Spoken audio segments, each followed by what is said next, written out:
shows again? TikTok wasn't enough. I think we need a little bit more attention. Start.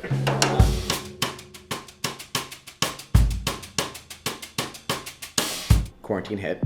Dentist shut down. It was very quick, very fast. 2 weeks turned into a month, which turned to a month and a half, which turned into 2 months. We decided to freeze and really talk to those relationships and those companies that we work with and the vendors that we work with and try and buy some time. At the same time, try and make sure that our staff's covered and make sure that we have that at all costs we don't disrupt their health benefits, because obviously no one wants to, one, lose a job during a pandemic or be the cause of that, and two, eliminate their health benefits. How are we gonna, so these people who have spent 7 years with us, how are they gonna be able to afford to feed their kids? That was it. That was all we were thinking about. I will say, coming back, I'm very proud about how our team and us came together.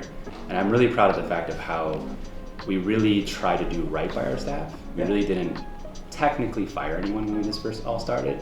We were really adamant about making sure people still had their medical insurance, which obviously costed us money. But I think our proudest moment is knowing that we had to face those hard decisions, and we actually made those hard decisions. But knowing that, in the back of our mind, doing right by them and bringing them back as fast as we can responsibly. It's living to fight another day, making sure that the doors are open for them to come home to, as opposed to just moving on to the next person and figuring out later. Coming out of it, I think we learned a lot, and coming back, I feel like we came back more efficient. How we were able to shift during COVID was a blessing for us. I think part of it was just allowed us to pause in the dentistry a bit. Allowed us to just really think about how we can be smarter and more efficient and more effective without changing our trajectory too much. And I think that slowing of the train or even stopping of the train really helped us get there. Totally. The one thing that we were getting from our patients was, hey doc, I'm in pain, what do I do? My wisdom tooth hurts, what do I do? My tooth is sensitive, what do I do? You guys aren't open. So I started creating TikToks like, your dentist is closed, but my tooth hurts, this is what to do. Those just took off, right? And as a marketer, I'm always like, holy crap, I can't imagine this many eyeballs on one video. And there's this aha moment for me. I was like, this is something that I need to do, right? Because it is going to be such an important part of our story and our brand to be able to reach so many people. I was pleasantly surprised that coming back, there was this pent-up demand. Maybe people were just sick of being home. It could just be people still cared enough about their healthcare that they would come in. We also were very diligent with our coming back process about how we tested and how we kept up with staying safe and what we did to the office and the investment of things that we had to do to make sure our staff felt safe too. And then the other thing too is coming back, and now we're seeing that, hey, we don't need to be open double the time that we were open to still do equally or more of what we were doing before. A lot of our time is focusing on operations and focusing on really rebuilding what dentology is and pivoting what it was into what it should be.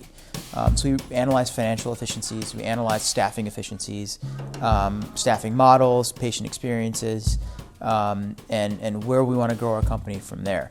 And we kept game planning exactly what we wanted the next location to be and what that experience was going to be. And if we were going to make a change, if we were going to revamp, now is the time. I feel like we're trying to break barriers in dentistry, right? That's something that's really important to me, and that's why we started dentology. I wanted people to feel like, oh my God, I need to go to this dentist, right? I need to go, and for you to feel excited to get your teeth drilled, shit, I'm doing something right? So the last 2 years has been this idea of how do we build a business, a practice that isn't just going to be secluded in the four walls of our business. So as you see the next few episodes and the season kind of go by, you're going to see all of our thoughts over the last 2 years of finding our business and finding ourselves, and you're going to see that come into a moment, right? All the way from what we're doing on the technology side, all the way from a branding side, from a patient experience, a retail experience.